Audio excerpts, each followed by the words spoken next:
All right, we are live. Welcome, everyone. My name is Brad Davis, host of the Customer Success Show.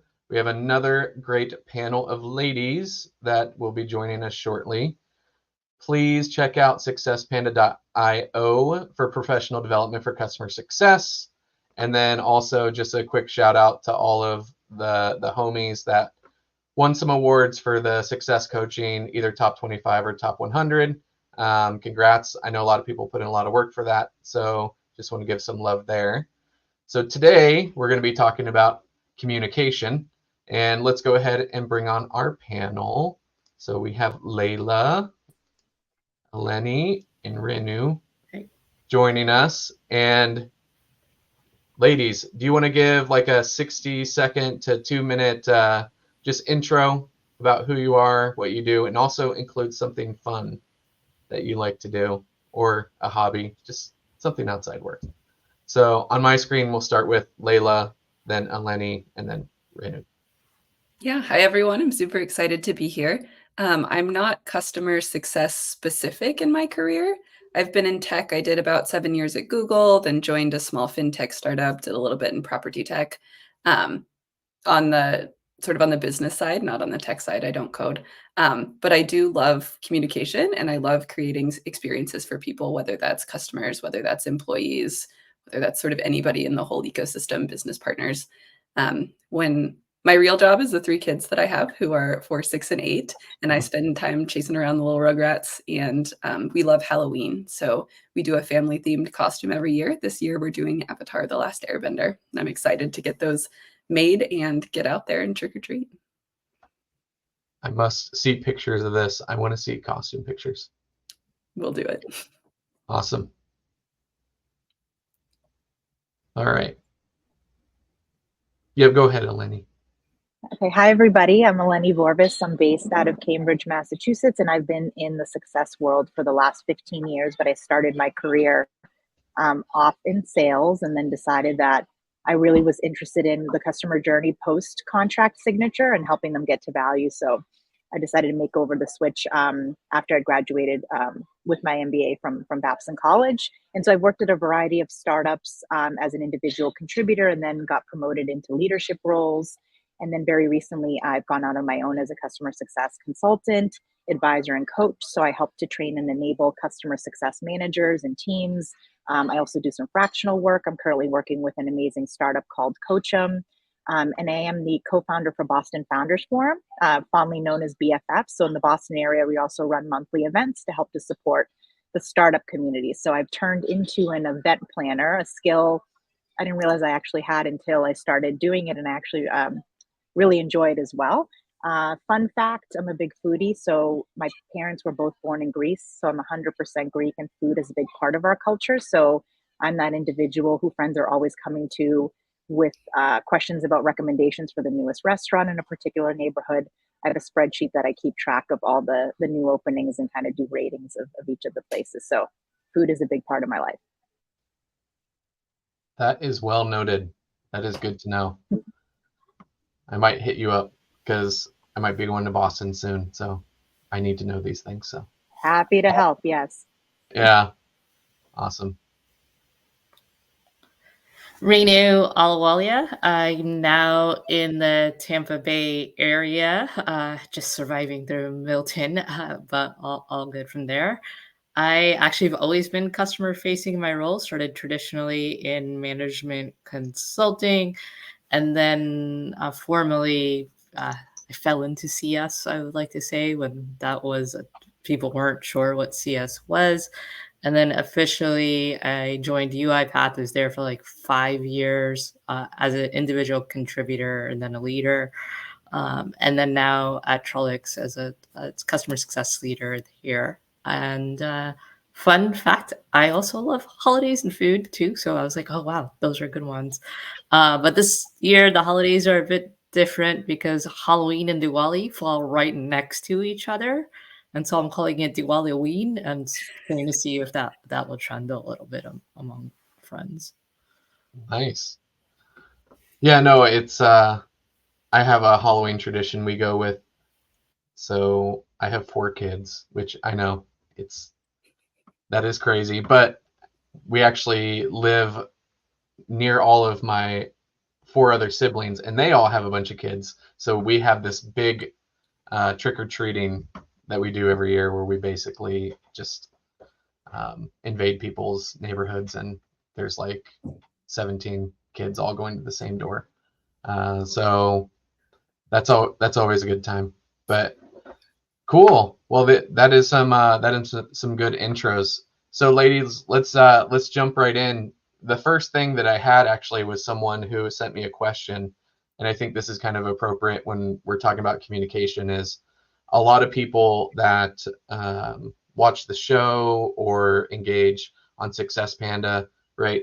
A lot of them are job seekers, and so let's go ahead and kind of tee up this first question when it comes to communication when you're a job seeker. So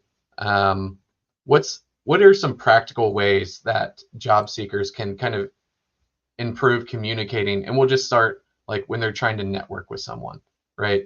So and you can take that any way you want, but a lot of job seekers are just say, how do I best network with other people, and then how do I make sure that what I'm trying to communicate is coming through? We can start with Layla, and then go Eleni, and then Renu. That works. So I think authenticity is probably the biggest thing that you can do. Communicating who you are is super important, not necessarily who you think somebody wants you to be. Whenever somebody's hiring, they're looking to fill a role with a person, not just put like a cog in the wheel. And if you are the person that they remember because you're your authentic self, then you will find a good match for yourself, as well as they'll find a good match for the company. Cool. So I think establishing rapport is really important because, again, at the end of the day, right, it's a human to human conversation, and you don't really want to dive into your ask or your pitch right away. So having that way of, I think authenticity is a big thing for me too. People who are very genuine, you can tell that, and when you interact with them, you can get the sense of someone's kind of rehearsed a pitch, or if it sounds very robotic and they're kind of saying the same thing to everybody else. So I really appreciate when people are taking the time to maybe look up something about myself or my background if they're reaching out with a message on LinkedIn, or even in person asking, some probing questions before they get to what they want to do or what they need. I think the other thing is, if you're wanting something from someone, just be specific. It's okay to have an ask. I appreciate it when people, do know what they need, or they have something that they do want to say and they're very confident about that. I think also helps because then you can say yes or no on whether you're able to help them or not. And if you can't help them, maybe you know somebody who can. So I always encourage people to not be afraid to ask for something, because you never know what you'll get in return. Like that. Yeah, that's great. I think the pandemic scare of not meeting people and being online, people have online fatigue, even though we're doing an online panel here. And getting back to face, putting yourself out there face-to-face is really important, because there's only so much that you can convey on LinkedIn and hundreds of people. And how do you get through that noise? So put yourself in places where, places, whether the company's hiring events, things, webinars, other tech meetups, things of that nature. And then I have a story, like I was actually at a happy hour and I was talking about something healthcare tech related, and I was really passionate about that topic. And this guy was like, if this is what you're passionate about at a Saturday night, and like that, I can genuinely feel that. And I wasn't asking for a job. He's like, you need to come work at my company, because that's the kind of people we hire. And so, yes, being authentic, and as someone said, have the ask if the opportunity comes, but don't just go straight for the ask. And then 3, show your passions, because that sets you apart from so many others. Yeah. I'd like to add one more thing, if that's okay. Yeah, Just go ahead. being curious, I think, is really helpful. Not asking, questions like from a bottle, but if somebody says something, just latch onto that. And especially if you're passionate about it, like Renu said, just get into some details, or, ask general questions about people's backgrounds and, kind of what sets them apart, and that will make you memorable. Yeah, Yeah, no, to I add, mean, it's about, oh, sorry. no, go ahead, I Eleni, think go it's ahead. about in person is it's about getting creative, because how many networking events have we gone to where the first question that people jump to is, what do you do for work? And it just becomes, just, you feel, again, you're like a robot. I actually was at a networking event. One of my friends does a really good job on curating these great experiences when you're networking, and so you don't feel like you're being asked that question. And one of the events she ran, she had a series of questions that you could ask, and it was like, if you could travel back in time, what time period, or forward into the future, and what you do for work was kind of in the middle. And she said, I want you to deliberately not ask this person you are just meeting what they do for work. So I think creativity, standing out, that becomes memorable when somebody moves on to talk to somebody else, or at the end of the night, if they're connecting on LinkedIn, um, that person becomes someone that they, maybe want to get to know or want to help because of the way that they approach the conversation. Yeah, no, I really like that. I think, I would like to add one more thing since we're okay, so awesome. Also, I think the job hunting networking can be quite exhausting, and reminding yourself like, hey, not every interaction may lead to a job, but you still provide value, and genuinely being there with that person so that you take the robotic part out of, and the pressure of, hey, I need a job, from the conversation. yeah. So I'm just gonna give 3 quick bullet points. One is what Renu, similar to what she just said. When you reach out to people, try not to make an ask, or as they say, try not to make the ask right away. If the benefit about people like me and Eleni and Renu, and I don't know so much about Layla, but people that are engaged a lot on LinkedIn, like engage with the content, engage with them in some other way before going to them and being like, hey, can you set me up with this person who you might know at this company? Or it's always better to try to build a rapport with someone rather than just making a straight ask for someone, if you can. And then in my experience of meeting with a lot of job seekers, too many people are long-winded, I think, when they're asked like, what do they do, right? And so, and the sub bullet of that is just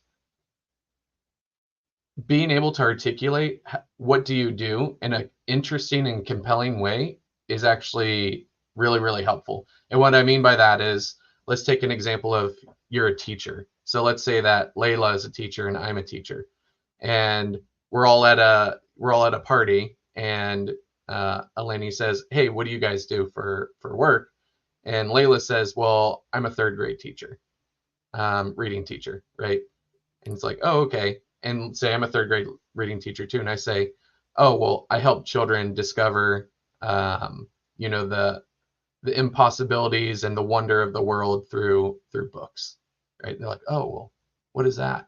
Oh, well, I'm a third grade teacher. They're like, oh, so you can see how how you describe what you do sometimes can actually be more interesting. So I think that's actually super important for people, is when you describe what you do, talk about the transformation. And like anybody who has been in the self-employment game, or like people always tell you like sell transformation, right? Sell the results.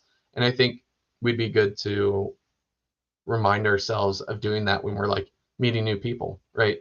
Try to add a little flair of what it is that you do, because the passion comes out in helping kids discover, the world around them and the wonder around them is different than just, being kind of mechanical and saying I'm a third grade teacher. So I think there's some practical things. Cool. Well, we got a question from Jay, who is my homie. So Jay says, what about communicating internally across teams? What have you found to be successful, helpful once you're on the job and communicating with product and sales teams? And my quick input is use hand puppets, but we'll start with Layla. So this is something that I do a lot all the time. And I think the biggest success that I have had is understanding and aligning incentives. Usually what you want and what they want only overlaps in the Venn diagram a little bit, but capitalize on that space in the middle, and make sure you're giving a little bit if you need to give a little bit. That way they will also be willing to give a little bit, and you'll be able to cross the finish line together instead of sort of like butting heads. So no hand puppets from you. I mean, always hand puppets, but Okay, all right. also Venn diagrams. Okay, awesome. Nice. My turn? Yep, your turn. Okay.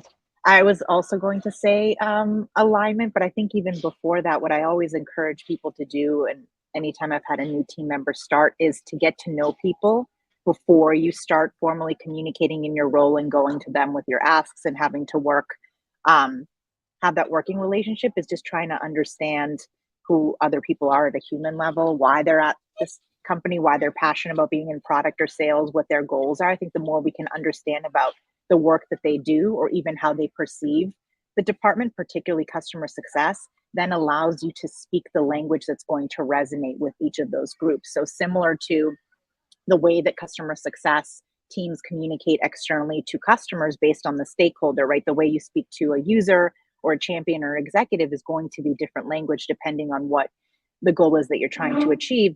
We have to look at the same things similarly and also know that these groups have their set of priorities, which sometimes there is that overlap and alignment, but in many cases, there are other things that they're working on, or there are things that are happening behind the scenes that may be stressing them out. So I think also just reading cues when you're communicating with someone, particularly if you're on a Zoom meeting, you can look for body language or even tone in the voice.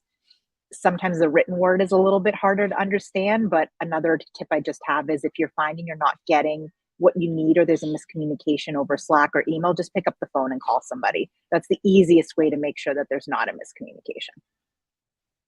That's very old school of you, picking up the phone and calling someone. Yeah. It works. That's how you get people. That's how you get customers. You take them by surprise. So true story. Last year when I was hiring some people, I actually had a question of it was basically just seeing if they would pick up a phone, and that was like the fishing answer that I wanted. But it was like, hey, you've reached out to this person in email and they're not responding, and like what steps would you take in order to clear up their concern? I can't remember exactly, but what I was hoping that they would say is like, oh, I would just pick up the phone and call them.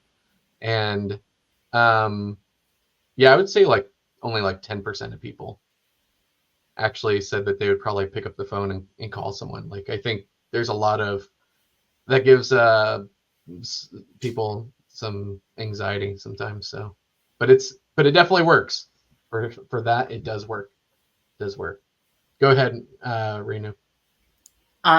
So every company I worked at, everybody loves their gifts. It's over Slack. So many gifts everywhere, even now in PowerPoint presentations. I think also similarly to networking, when you are communicating after the fact of the interaction, being helpful to that person too. It's not just getting, it's also like I join my salespeople's QBR. I give them their perspective so they're not caught off beforehand. If we may disagree, give shout outs to the product teams because they've gone above and beyond, showing that gratitude forward so that they know that we're on the same team, and reminding them that just because we have different functions, you want to see them win too. Yeah, I love that. And one thing that's helpful for me is gratitude is separate from asking questions. And so you can do them sometimes, but if you're sort of like being like, hey, buddy, what's going on? Oh yeah, I actually have this ask for you. Like burying the lead in that way doesn't necessarily build the same trust as saying, hey, I really need this report. And then after that all happens, say like, thank you so much. Also like, what's going on? How's the family? Can I help you with anything? So that they know your relationship isn't just transactional.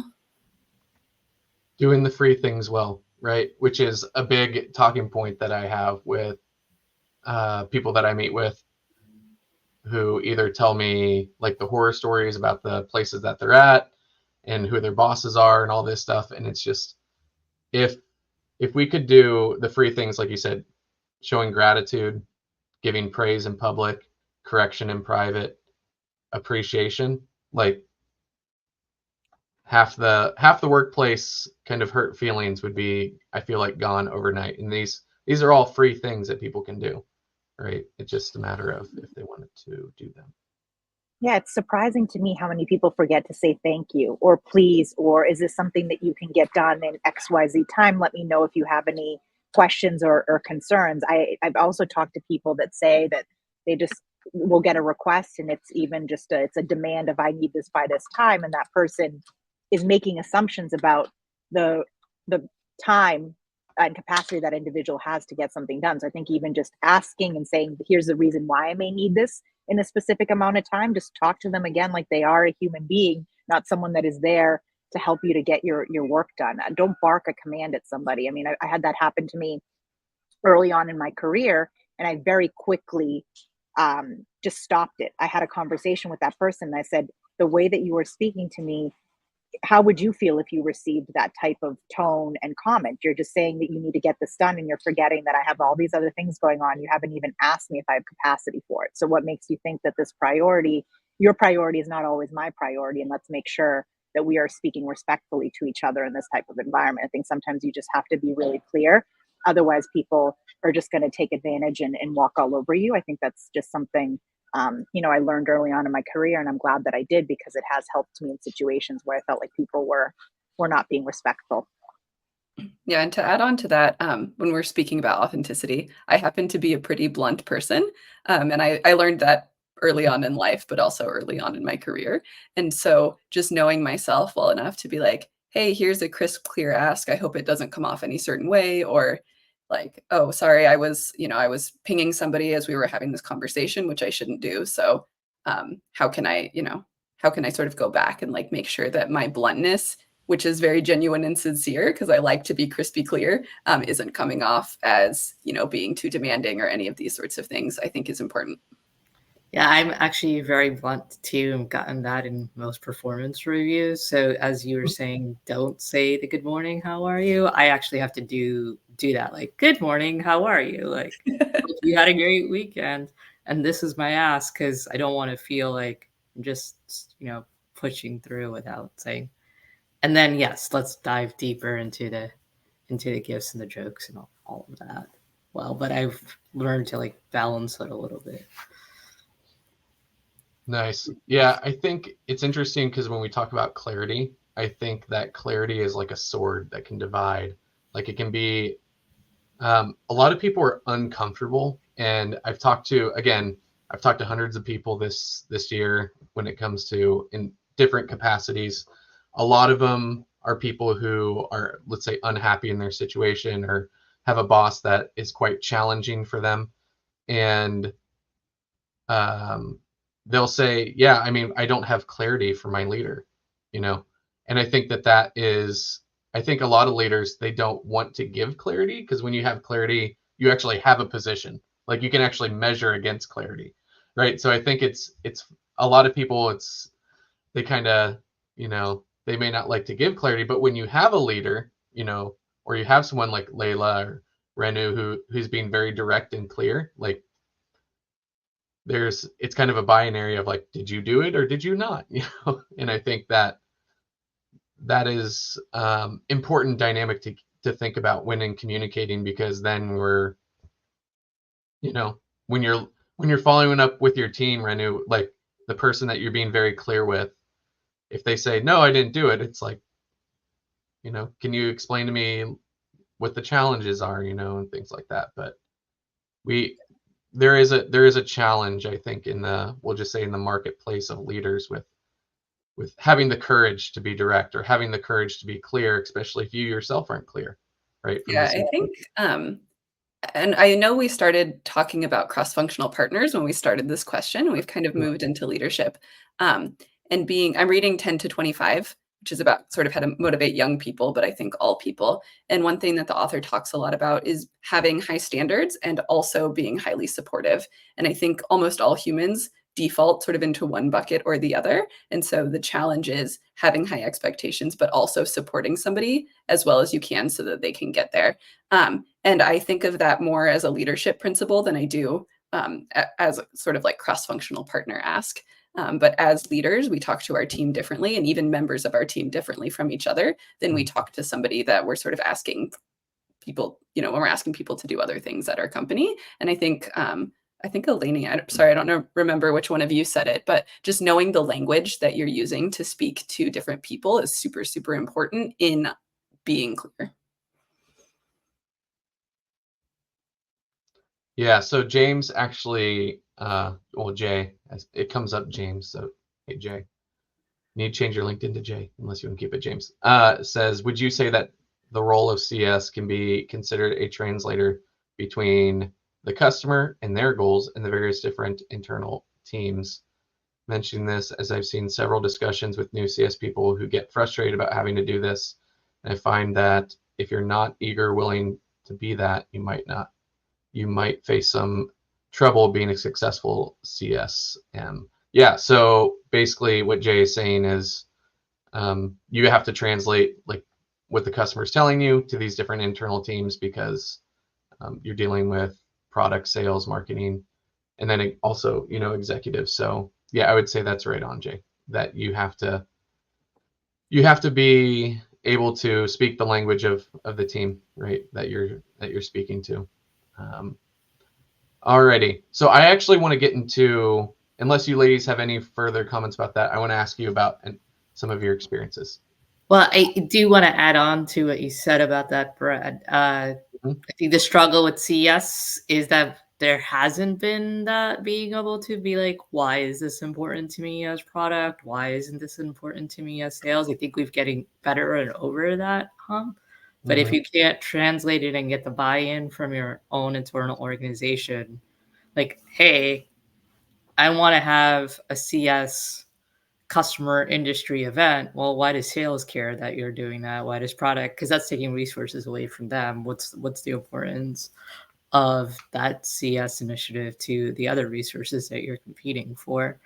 And then sometimes internally, people need to hear the message 4 or 5 different ways before it sinks into their minds. And so having the patience for that as well, because your job is to also bring, as a leader, bring the people and within your company along with you, not just leave them behind.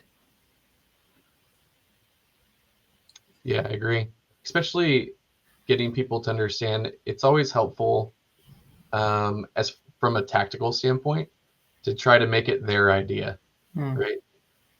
So what would you think about if, the way that you can kind of pose questions, and because people are much more likely to take action on strategic initiatives or if they're a leader, if it's their idea, right? So just recognize that if you have a good idea, try to make it their idea and have them think that it's their idea, and it's more likely to get done. Could go more into that, but so another question that I wanted to pose to you ladies is we like hearing stories from your career. Okay, maybe each one of you could share a time where you were trying to communicate something to either a coworker or your boss or someone else, one of your colleagues, and it went really poorly. And then after moments of self-reflection, you were able to figure out how it went poorly or what you did wrong, and then even what you did to correct it, or even just what you took away from that.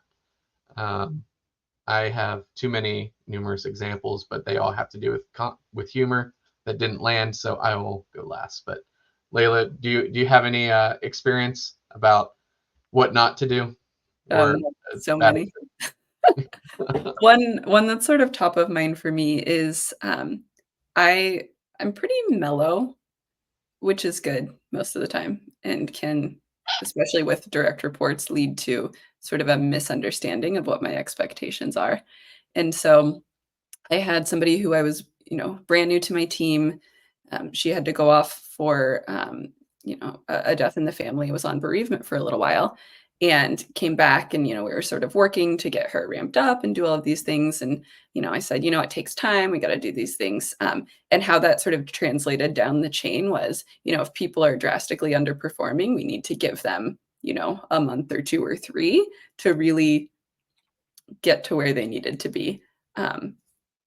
Which was not great, in that the person was, doing things that were drastically not helping the business, spending an hour in the bathroom on their shift, or, showing up to work late, or doing things that are just pretty binary. And so realizing that was the problem took a little bit of time because, I'm not on site every day working with my folks. But then having to sort of go back and be like, oh, like you're on different levels, not only with like the work that you're doing, but there's sort of like a salaried versus hourly thing that goes on where you just have different levels of expectation. And so my communication to you is not the same as the communication down. And that was a really sort of big eye opener for me, that what's best for my team isn't always best for what's down the line. And so when you're leading leaders who are leading leaders who are leading, sort of like frontline people, you have to be really exceptionally thoughtful about what standards you set where, and be even more clear about it. And so what I wanted for my report didn't necessarily make sense for everything. And so being even more intentional about my expectations, even though I thought they were clear, is something that has really been top of mind for me lately. Thanks for sharing that. Good example. Lenny, you have one you want to share? Yeah, my example, I say, was less. Did you ask specifically about miscommunication? Yeah, or just Or just a time when you were trying to communicate an idea or a thought, and then it landed poorly, and you got feedback about.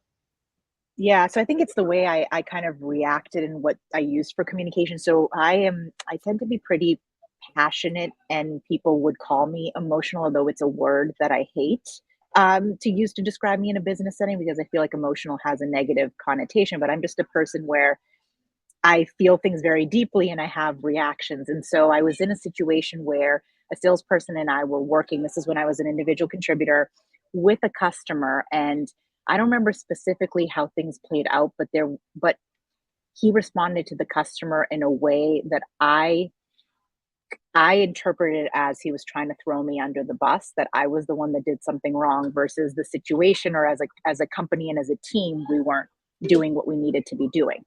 And I was one of the tenured people on the team. So what I didn't realize at the time was the way I then reacted about this individual, and like replayed the situation to my team members. I wasn't acting in the most professional way, even though I wasn't using language on like, this person is, XYZ, and like expletives. I more was just really upset that this was the case, because I consider myself to be a professional and I do really well in my job, and I communicate effectively with customers. So I saw it as a personal affront, and I got really upset. And then my manager took me aside and said, you have to realize that the team respects a lot of what you say and what you do, and you didn't handle this situation in the right way. It's okay for you to get upset. I understand how you feel, and you are in the right in a way, but that's information for you to come to me and talk to about it. So vent up to me about it, versus venting in front of your team members, because they're then going to maybe do the same thing, or have a certain perspective of the sales team, or like this individual. And so I took that advice to heart, because he was right. I was just reacting in the moment and very upset, and I chose to share that with the rest of my team members, versus just like calming down, letting myself think about it for a little bit, and learning, okay, how did this really happen? Connect the dots, go talk to this individual first before just reacting to things. I think that's really important in business, and you just need to pause. Or that also just taught me also, when you send email, I usually, if I'm upset or I want to put a certain response, I don't send it right away. I just draft the thing and set it aside, and then think about it and say, is this really productive? And usually it's not. And then just by getting it out in writing, it just helps you. It's like the email you never send, but just getting out your thoughts is also like very helpful. I write many emails I don't send. That's a great tip. Pro tip: write the email, don't send it.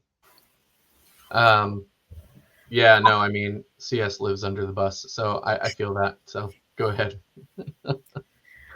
So for me, it was one time very clearly came to mind. I was on customer on site, and one of the customer person's team member had just recently joined. I didn't know their background. I didn't know who they were. And they started like questioning, like, who are you? What are you doing here? And I just made a joke about it. And I was like, I'm just a worker monkey. Like, I'm not that important, because I didn't know where I was getting, well, who this was. I didn't know how to respond. And apparently that offended them. And I didn't realize that that would offend them. And then the person that the leadership of that customer, who I actually had a really good relationship with, sat me down like a day or two later and just was like, hey, you know, we're in an environment, just, I understand you have cheesy jokes, but that doesn't always translate well to everyone else, and people don't always have the same sense of humor.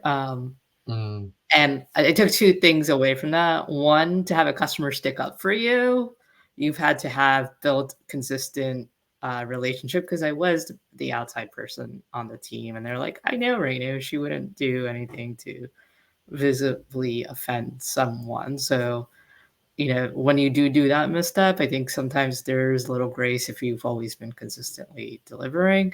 And then two, I actually use less sense of humor with customers, which maybe be an overcorrection, but I maybe, as I get to know people better, kind of introduce that a bit more, because it won't always land correctly.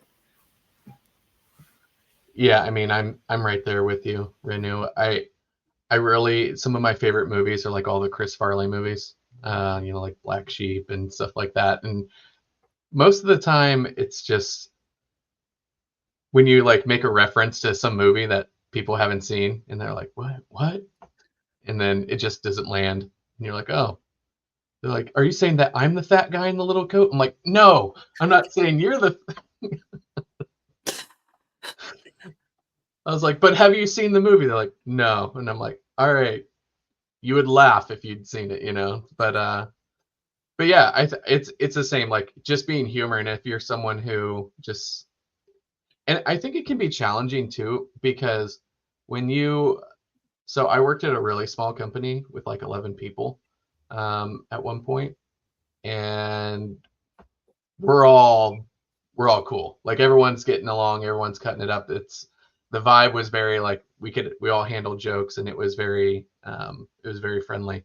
But then if you go to another spot and it's a little bit bigger company, and you know, people are a little bit more just straight to business, like, it's definitely just a different vibe. So you got to be able to have the emotional intelligence, right, to sort it out. So why, let's ask this. I want to ask this question. So I heard this quote and said, I ask people, do you know what the number one thing you get paid to do is when you work in tech? And people will be like, oh, well, it's, if you're you know, if it's coding, it's I code, or if it's CS, it's like I onboard customers, you know, I do all this stuff. But it's actually thinking, right? So the highest activity you get paid to do is actually thinking. So my question is why is communication so hard? Because it seems like the best communicators in the world get paid the most money. Like, think about some of the best communicators in the world, and they're highly compensated individuals. And perhaps the best example is, like, you know, I've been married 14 years to my wife. I say a thing that I think is very clearly communicated, and she's just like, oh, what you meant to say, or what I'm hearing, this, why did you say this? I'm like, that's not what I said, you know. And it's like, here I've been communicating with customers and like people in a professional setting for years, and then sometimes I'm like sitting on my hands at home, and I'm like, I'm not good at this. Like, this is so hard, you know. But at the same time, it seems like there's always different tactical things or different things that we can do. So the question is like, why is communication so hard? You know, I mean, it doesn't have to be with the spouse. We can stick to the business, but like, why is it so hard to communicate ideas across either internal teams or customers? Why does it seem so hard? What are the blockers here?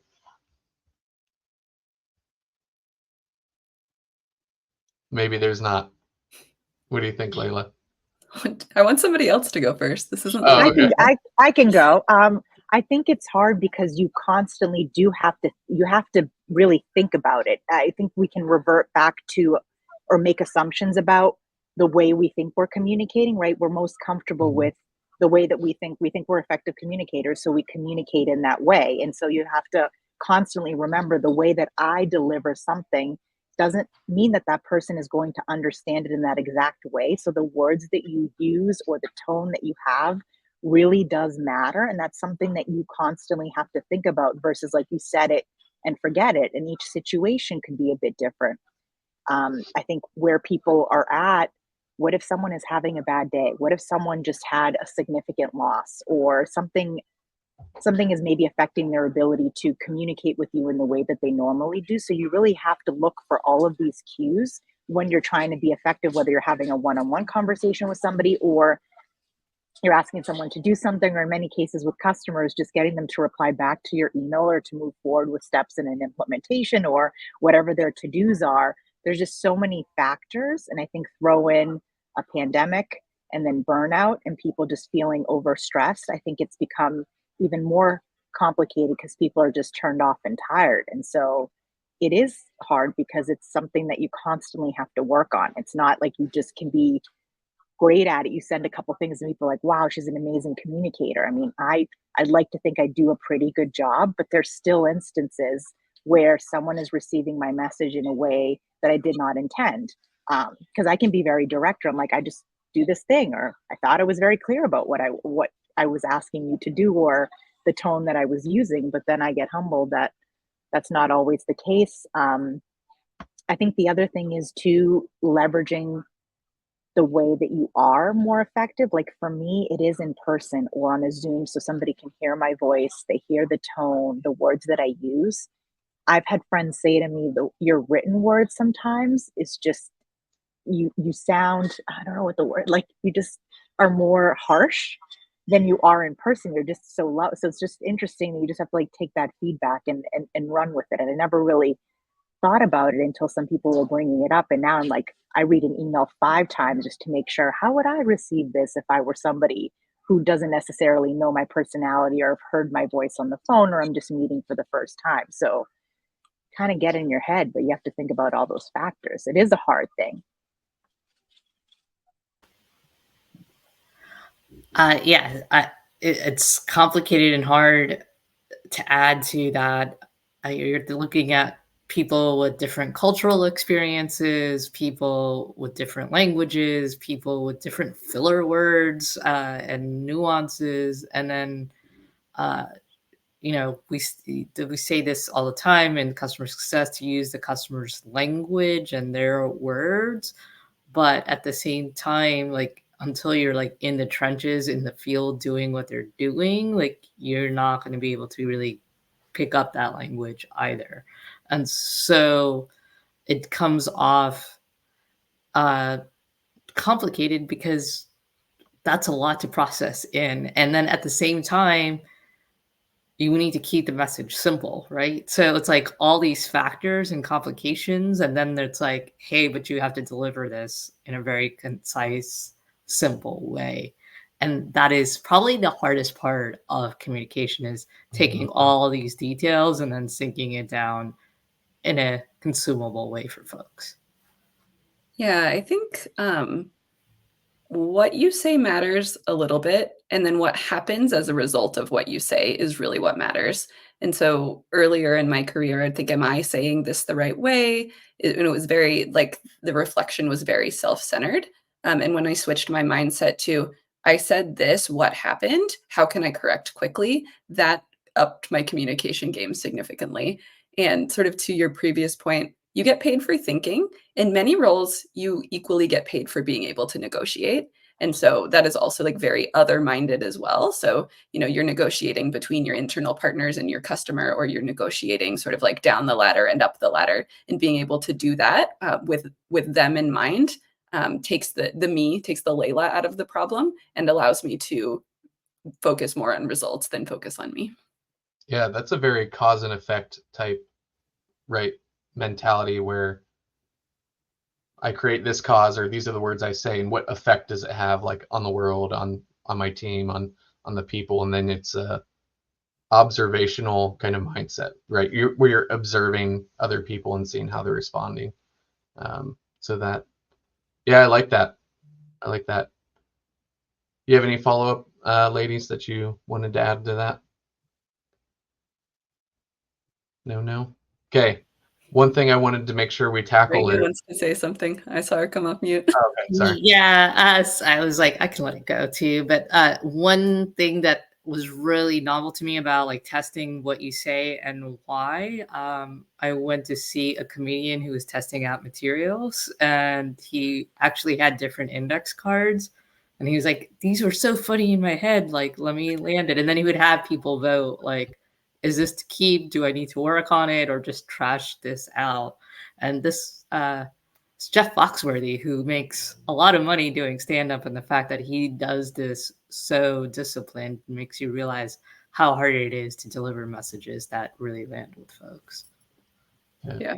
And I get it wrong all the time. Like we all get it wrong all the time. And I think getting it wrong matters a little bit, but what we do to fix it is where we really build the relationships, because, you know, we're all humans, but repair as part of a relationship dynamic is more powerful than not getting it wrong in the first place. Yeah. And I think asking for that feedback too. So just being willing to make those adjustments, right? And asking, because sometimes I know I seek out asking this feedback from people who have a different way of communicating, or just seeing like, how did you interpret this message? Is there anything I could have said differently? And so always wanting to be able to grow and learn is just something that we need to do, because you're never going to be 100% great at this. And you're right, in most cases you're like, oh, I shouldn't have said it in that way, or I wish I could maybe take back the way in which I responded. But that's you know, we're all human, and we learn and grow from that too. Yeah, those are all really good points. And I think kind of a natural segue into the next question, which is, we all have some leadership experience on this call. So tell me, what are some ways when you're a leader and you have a team or you have people that report to you, how have you had to tailor some of your communication about like either positive or negative feedback? But tell us about your process and how you think about tailoring communication, because I guess I'll just go first. When I was managing a larger team, it was, I mean, two people doing the same job, but very different styles of, like, one person I could be very direct with, and then one person I had to massage kind of like every corner, right? So that's kind of been my experience, but we'll open it up to the group if whoever wants to chime in first.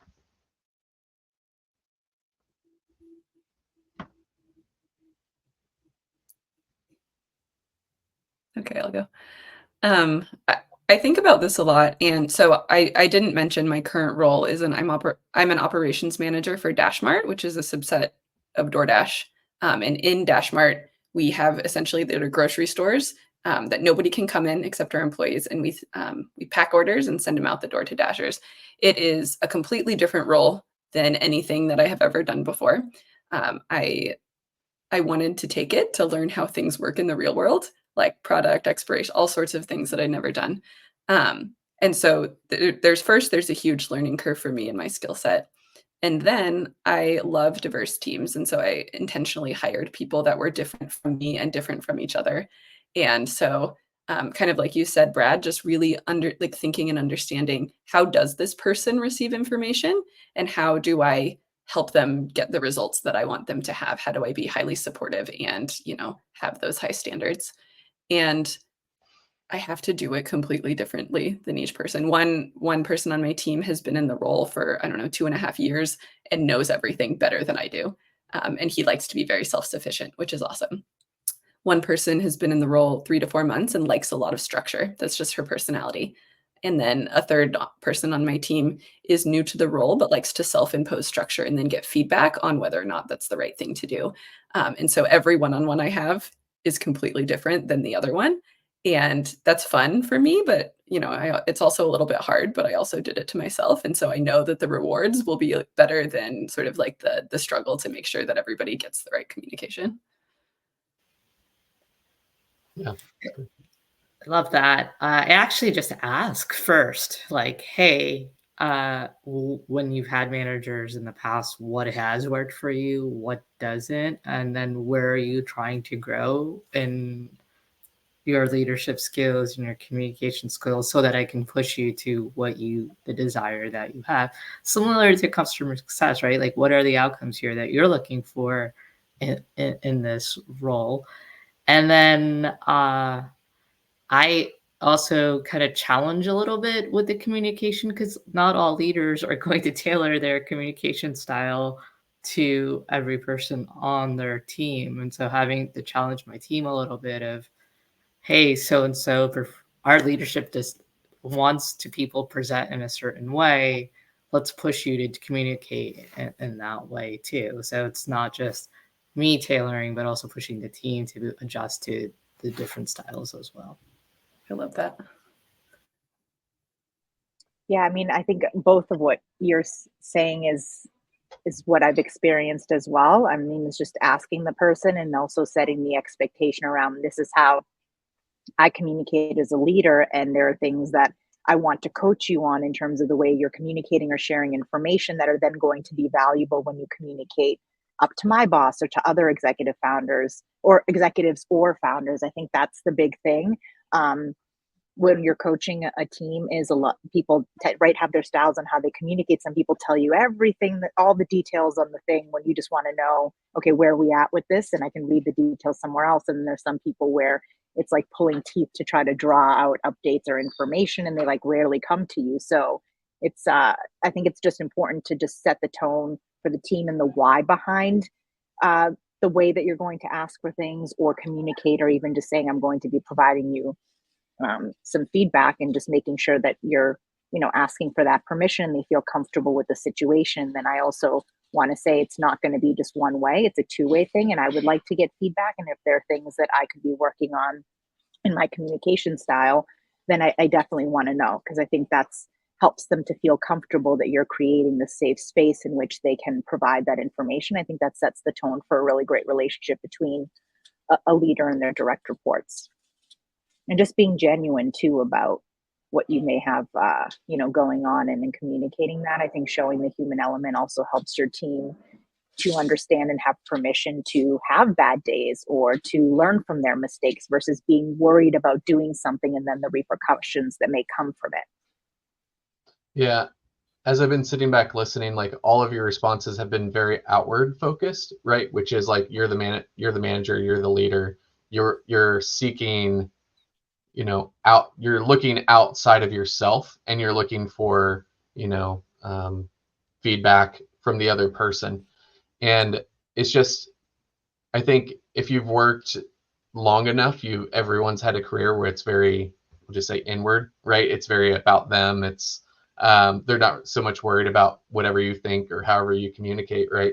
And I think that can be a challenge, because that's one of the things that I get a lot of feedback about, which is like with either first time managers or other managers, which is just a lot of people, what they find is as soon as they have a little bit of authority, they feel like, oh, now I can be the boss, and now you unleash this inner boss that's been dwelling in your, in your soul for years, and now you get to boss everyone around. And I got to say, please don't do that. Like, please do not do that. Like, just because you now are going to be a first time manager doesn't give you, open license to just not be interested in other people anymore. Yeah, and that's why it's a different role. Like what makes a really great individual contributor isn't the same thing that makes a great manager. And so just knowing which career path do you want to have, I think is really important. Being honest with yourself. Like, do I just want to be the best individual contributor and make $3 million a year doing the thing that I love? Like, that's awesome. Or do I really want to grow people and help them and lead in a way that will be good for everybody? And that's just a completely different path. And there's no better or worse. But being honest with yourself and being authentic can help you get where you want to go.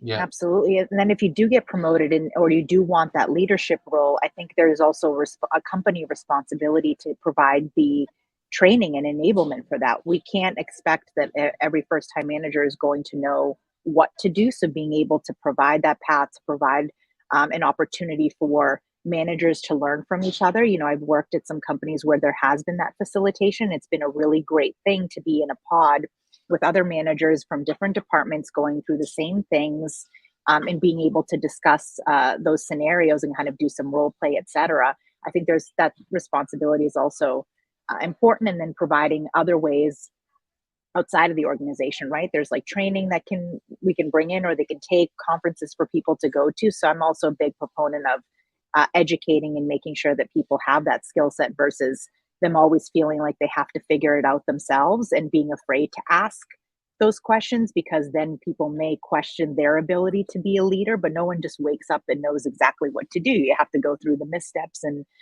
trial by fire. But at least now I think we have moved toward models where there is that openness and that training and enablement that can happen, and people can raise their hands to say, I love this, I'd like to do more of X, Y, and Z, and then people are supporting each other.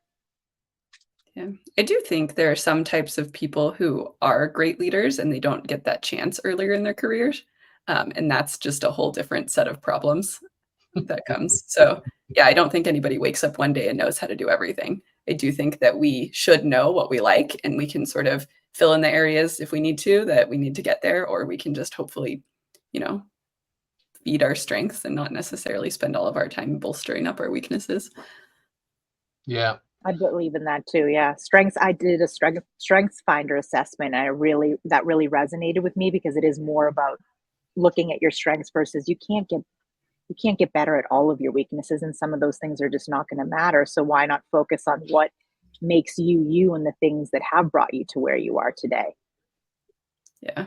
I got a lot of flack, I think, early in my career as like the feisty, passionate 5'2" woman who wants to be a leader. And it took me, I went sort of a route where I was an EA for a little while, and I worked with executives so I could work at the level that I wanted to without having to necessarily climb up that ladder, and then sort of went horizontally from there. I mean, maybe down, maybe up, whatever. But yeah, finding my strengths early was helpful, and then having to think outside the box in a different way was just really helpful. Nice. Well, real quick, one last question that I really wanted to ask, and we'll just give 30 seconds, is name at least one thing that you should never communicate in writing that you should always communicate in person. Or if there is something, which maybe it's not never, but it's you strongly prefer you communicate in person rather in writing. So like mine is always just any negative feedback. My general rule is praise in public, correct in private. And I don't like writing emails, this is what you did, because it seems cold and unpersonable, right? There's no way for them to see that the care and concern that I might have. So that's me. But any thoughts that you ladies might have? I agree. Just bad news in general, whether to a customer, to a colleague, to a direct report. Don't just fire it off and then let that person make their interpretation or spiral. I think particularly with customers, have that. It shows a level of respect and confidence to pick up the phone to say, or to send an email and say, hey, I want to talk to you about something for 5 minutes. Can I give you a call? Or you just call them and they can hear your voice, and you can talk through the bad news and what you're going to do to address it, or what you have already done. That goes a long way. And I think it's a hard thing to try to articulate all of that in an email. Yeah. I also think confidential things, like things that maybe something in the future may come back to bite you. So don't put something in writing that you don't want somebody to see down the line, because with work email, right, anybody can have access to it. So don't put a swear word in an email to a customer, to an internal colleague, etc. So things that would just get you in trouble, do not. But I don't know, I would say do it in person, but just don't put it in writing. Yeah, I would say anything that's future focused enough that it will cause anxiety. So let's talk about this later, whether it's good or bad or whatever. Oftentimes can cause anxiety, like negative anxiety, even if you're excited to tell them something good. And so, yeah, I think in written communication, keep focused on the present as much as you can. And then anything future focused, like don't worry somebody about something that doesn't need to be worried about. So you're saying you shouldn't troll your whole team by just putting 15-minute increments and just saying quick chat quick chat, and then invite the HR person. And then no explanation. Yeah, no, that will make people cry, and then you're like, hey, I just wanted to see how you're doing, or I wanted to give you some good news. Yeah, don't do that. What about anything to add, Renu? I would just say the only other thing in writing, especially given the time that we live in, is like your political beliefs, political, religious, any of that. You can people still have verbal conversations about that, and that's great. But I wouldn't put that in writing necessarily in the tech field where I'm at now, just because that could always come later and be skewed in a way that was not intended. And with that, that is some good advice to end on. So awesome. Well, ladies, thanks for coming. Each of you want to just share, how can people get in touch with you? If you have, anything you want to pitch, you can go ahead and pitch it. So Renu, we'll start with you. I'm actually hiring a few mid-level CS folks for Trellix. So Renu Ahluwalia on LinkedIn, working for Trellix. It's all there. So please get in contact with me, because I was just asked today. We have quite a few people that we need to hire, which is good news. Rest in peace, your inbox. Right? Yeah, good luck. Yeah, I'm just here for a good time. You can find me on LinkedIn. That's all I got. There you go. Same, LinkedIn is the best place to connect with me. All right. Well, it was fun, ladies. I definitely got some good insights and some good perspectives. So thank you for coming on the panel, the communication panel. I feel like there was a lot of really great insights, and people will definitely appreciate a lot of the stories and the experiences that you share as people who are a little bit further down the line in their careers, and able to reflect on some of the good, some of the bad, and some insights. So have a great weekend, and thanks for coming on the show. And until then, we'll see you guys next time. Thanks, Brad. Thank you. Bye. Bye, ladies. So